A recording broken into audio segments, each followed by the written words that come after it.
welcome back to Play the Game. And in Play, I'm Marty, and today I'm going to be bringing you Lost Temple, a simple race game designed by Bruno Faidutti of Citadel's fame. I'll get back to that in a second. Distributed stateside by Stronghold Games and originally distributed by White Goblin Games. This, like I said, is a straight-up race game. You're trying to get to the Lost Temple first. This plays with the same system that the game Citadel's played, and I've heard a lot of knocks and dismissals of this game as just being a clone or a reskinning of Citadel's. That is sort of the case, but not entirely. They have simplified this and made it more family and kid-friendly, and they've added a couple of new factors in to keep it light and fast, and it really does have the spirit of a chase through the forest or through the jungle as you're trying to get to this temple. So, of the things that come in the box, you get your character cards, and these character cards, much like in Citadel's, have abilities that can help you throughout the race or hinder your opponents, sometimes a little of both.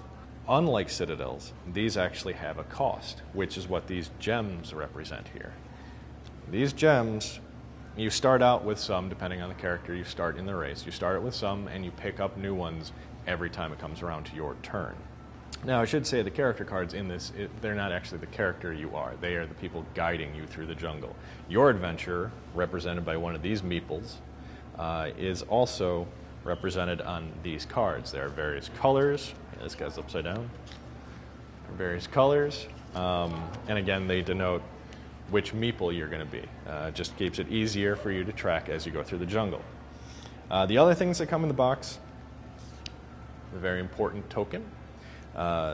This represents who will be calling out the characters as you go through the game. If you're familiar with Citadel's, and I hate to keep making the comparison, you know that there is an order in which the characters are called. This card gives you a little cheat sheet.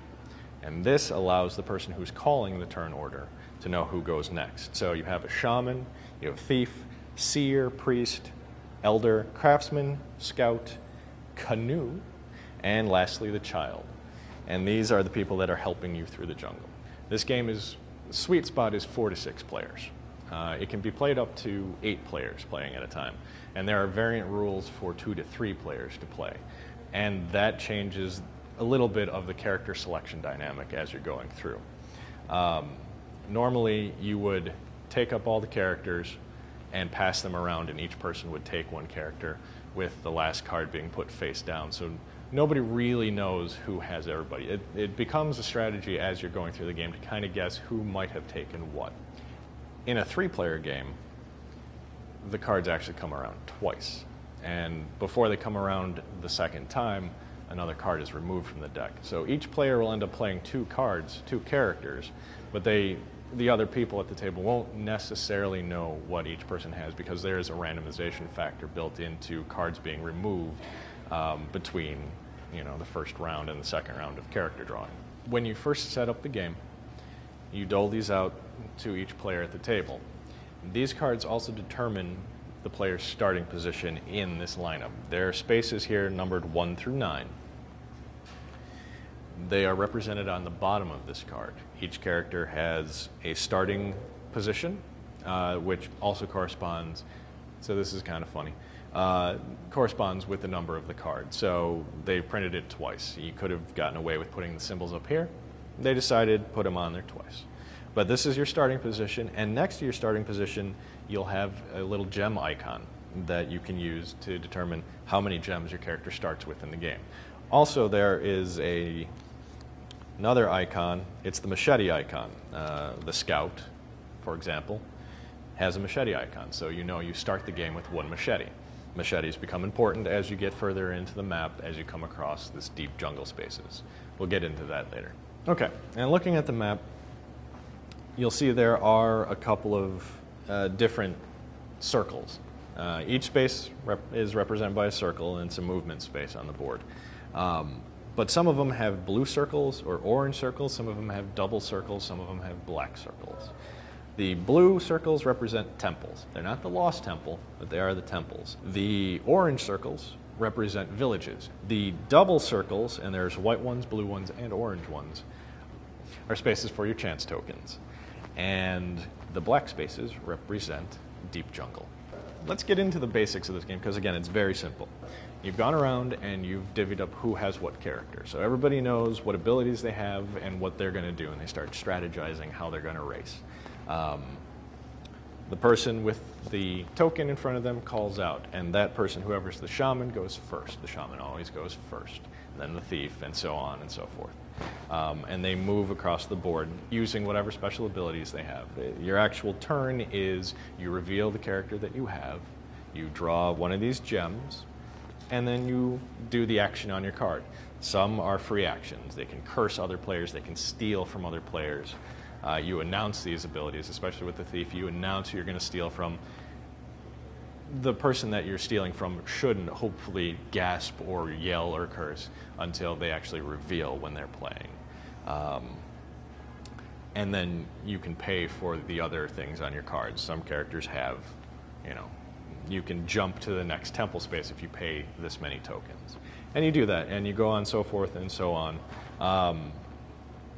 And occasionally you will come across spaces here. There are chance spaces, and they have these little tokens here, and you flip them over, and saying landing on this one would get you 3 gems, helpful for later on in the game. You would then remove that from the board, and there's another stack of face-down tokens, and you would replace it for the players that come later. Now, there's one character, the Seer, who can take a look at 2 of the tokens on the board anywhere and can change them. And so if he finds something that's good and he knows his character is going to get there next, say if it was a 3-player game and you had 2 characters, you have a chance of getting there, you might want to put something beneficial. Or say you're trying to help somebody else out, hoping they'll help you out down the road, you'd put something beneficial in front of them. Or there are hindering spaces. There are spaces that set your characters back a certain number of spaces. And you can flip-flop those and keep them face down, and the Seer can do that. The other thing you can find are machetes. There are other spaces denoted by black circles on the board, which are deep jungle spaces, and you need a machete to get past them. If you arrive at one and you don't have a machete, you have to stop there for that turn and wait an entire turn to go past. In a typical game, in a 4 to 6 player, 4 to 8 player game, there's a temple here that you just need to get to this lost temple. In a 2 to 3 player game, the game's actually a little bit longer, and there's a further temple along the way. So this one is just kind of a gateway. This is your actual lost temple. The game itself plays very quickly. You can probably play it in half an hour. And that's basically Lost Temple. It's a very simple, straightforward, easy game to play. The artwork is wonderful, it's vibrant, it's colorful. If there's anything negative that I would have to say about this game, really the instructions could be a little clearer. They're not bad, but they could be a little clearer in some things. And, I guess the comparisons to Citadels. But again, I don't think that's a reason to dismiss this game, and I don't think it detracts. I think this has found an easy and constructive way of using that rule system, but paring it down. And if you wanted a quick beer and pretzels kind of game, this fits that genre nicely. Or a family game, if you just want to spend, half an hour on a Sunday evening, again, this would be a perfect game for that. So, in a nutshell, that is Lost Temple. A game I have enjoyed a couple of times, will probably enjoy a couple of more times. And that is this latest segment of In Play. Check back with us next week and see what Dave is bringing you after Gen Con. Have a good week, folks. Talk to you later.